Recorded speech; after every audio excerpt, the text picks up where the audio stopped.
Submete à consideração do Conselho para aprovação. Ok? Ok, então... Bem, então vamos... o último ponto é a medida provisória 520 de 2010.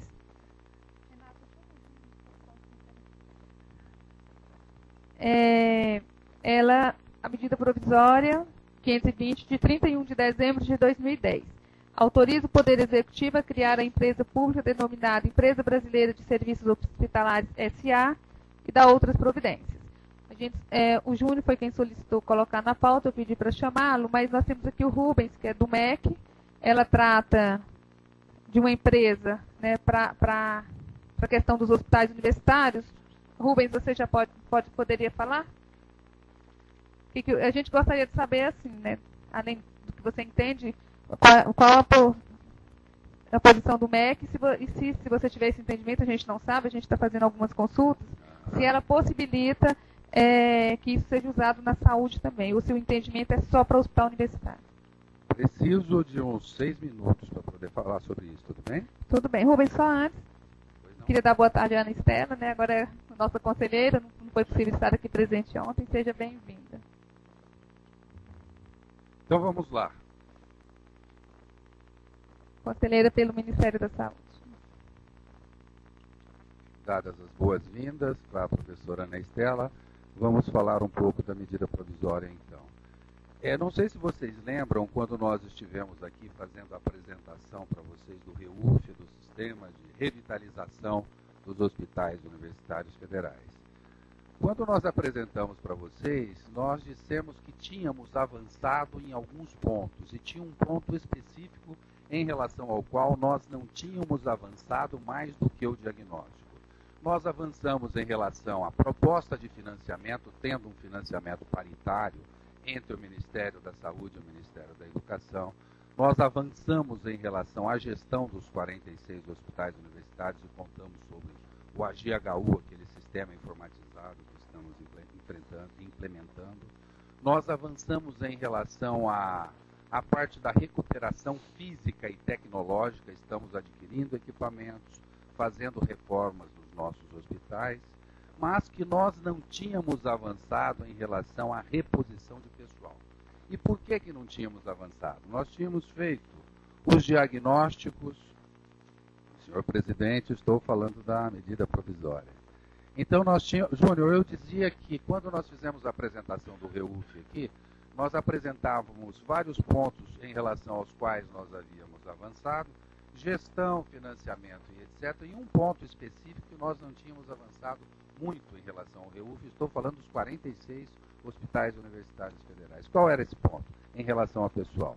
Nós fizemos os diagnósticos do que seria necessário contratar emergencialmente para os nossos hospitais para que nós não fechássemos mais leitos. E chegamos no número de 7.659, se eu errar, são nos últimos números, funcionários emergenciais a serem contratados por meio de CTUs, contratações temporárias da União. E depois fizemos uma projeção a longo prazo, sendo que nessa projeção a longo prazo estariam incluídos aqueles 24 mil funcionários considerados contratados irregularmente pelo TCU, pelo fato de estarem contratados nas fundações, e tínhamos o prazo até 31 de dezembro de 2010, segundo o TCU, para a regularização dessas contratações. Apresentamos isso tudo ao Ministério do Planejamento, e o Ministério do Planejamento, que eu também relatei para vocês, disse que a decisão de governo era que não seria contratado nenhum funcionário enquanto não houvesse um acordo nacional em torno de um novo modelo jurídico de gestão para os hospitais universitários federais e infantis, e que isso estaria sendo discutido. Abra um parêntese. Nesse ínterim, o presidente Lula recebeu os reitores, reafirmou essa posição e disse que ele, presidente, após o processo eleitoral do novo presidente, para a escolha do novo presidente, ele pessoalmente chamaria os envolvidos para mandar uma proposta ao Congresso. Isso eu havia contado para vocês. Qual foi a decorrência disso? Não houve tempo hábil para que o presidente Lula fizesse isso, e ficamos na dependência de um texto que devesse ser mandado com medida provisória para o presidente assinar. No dia 28 de dezembro, a Casa Civil nos liga, nos chama por telefone, Ministério da Educação, dizendo que estava com o texto encaminhado pelo Ministério do Planejamento, se nós do Ministério da Educação estávamos de acordo em relação ao texto. Nós pedimos, então, uma cópia do texto que houvera sido encaminhado. E vimos que o texto era bastante diferente daquilo que nós já tínhamos acumulado em termos de discussão interna no próprio Ministério. Fomos à Casa Civil, tivemos uma reunião com a Secretaria Executiva da Casa Civil e analisamos os vários itens do texto da medida provisória e o que saiu e foi possível de ser publicado é esse texto que a nossa secretária apresenta para vocês hoje. Este foi o encaminhamento. Qual que é a orientação que nós temos do ponto de vista do nosso ministro da Educação? É que este debate deverá se dar no âmbito do Congresso Nacional e que nós aguardaremos para qualquer providência que essa decisão seja tomada nacionalmente no âmbito do nosso Congresso. Em relação isto são as observações em relação ao procedimento. Passo agora algumas observações em relação ao texto, tentando responder aquilo que a mesa me pergunta. Entendo que o texto, da maneira como está colocado, e no meu entendimento pessoal, ele permite 3 possibilidades. E estas possibilidades são todas para os hospitais universitários federais. Veja, esta providência tem um endereço certo para que nós conseguíssemos também uma prorrogação de prazo para resolver o problema da contratação dos 24 mil funcionários contratados irregularmente, da regularização, junto ao TCU nós tínhamos que ter uma providência concreta a ser apresentada. E isto foi apresentado ao TCU, esta medida provisória, como uma primeira providência, e estamos solicitando uma dilação de prazo para a resolução deste problema de contratação de 24 mil funcionários. O texto, portanto, no nosso entendimento, permite 3 possibilidades. Aos hospitais já existentes, permite que eles continuem como estão, permite que o hospital se torne uma filial desta empresa, ou permite que a universidade contrate esta futura empresa para operacionalizar o seu hospital. Claro que sempre lembrando que isto só poderá ser realizado por meio de adesão, considerando a autonomia universitária. Ou seja, isto tudo deverá passar pelos seus colegiados internos e isto só poderá se dar por sistema de adesão. Em relação aos novos hospitais, ou seja, aqueles que porventura sejam criados, a perspectiva é que eles realmente já iniciem como uma filial da empresa, ou seja, no modelo do HCPA.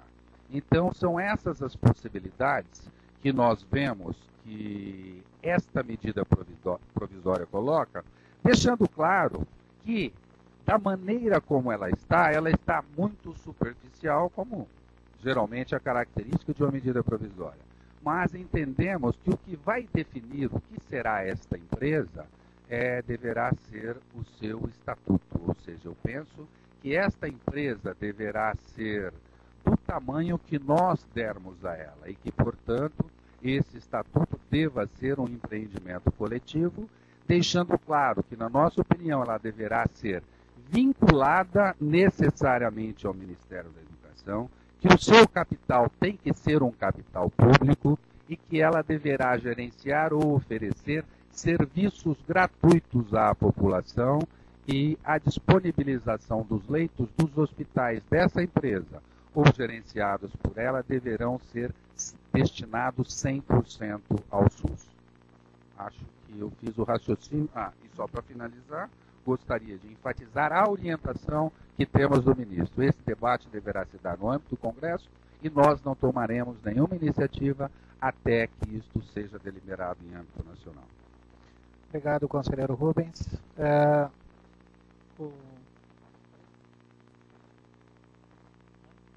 Então fica aberto aí para a consideração dos conselheiros.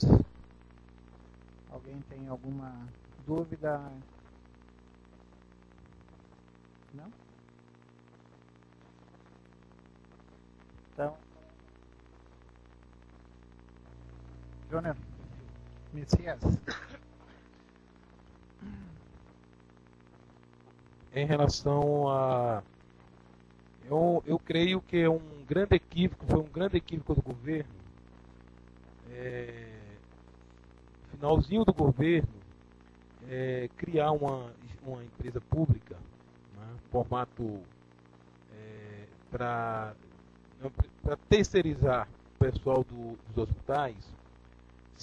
Primeiro porque há um grande debate político, um debate longo nesse país, na área do SUS, na área da sociedade, sobre a questão do serviço de saúde, sobre a forma de gestão do serviço de saúde.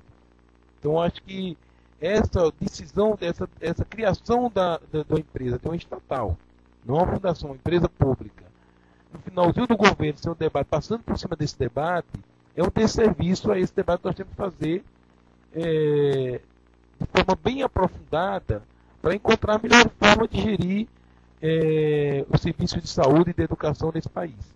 Né? Eu creio que é uma medida errada, nós estamos vendo, não temos visto isso com bons olhos, pela forma, pelo momento, pela falta do debate com a sociedade sobre esse processo. Ok, obrigado, Messias. Júnior. Concordo com o Messias, e quando eu tomei conhecimento, Zé Rubens, da medida, eu confesso que eu fui invadido por um misto de sentimentos, e o produto final desse misto de sentimentos é profunda tristeza. Profunda tristeza, profunda frustração. Um governo que se auto-identifica como popular democrático, que durante 8 anos não teve a iniciativa de substituir os 24 mil trabalhadores contratados de forma ilegal, que a gente dizia o tempo todo, é ilegal, tem que contratar, tem que regularizar, tem que substituir, tem que fazer concurso. Não foi por falta de argumentação, de reivindicação dos diversos órgãos ligados ao movimento social que isso não foi cumprido, né?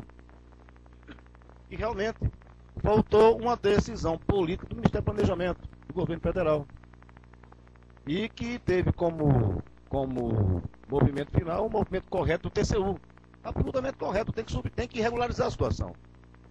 E aí eu concordo com o Messias. É lamentável que o governo tenha, entre aspas, resolvido a situação daquela que foi a pior forma. Uma medida provisória editada no último dia de mandato, sem qualquer debate com os atores sociais, e criando uma situação que nós sabemos muito bem o quão difícil vai ser fazer o enfrentamento.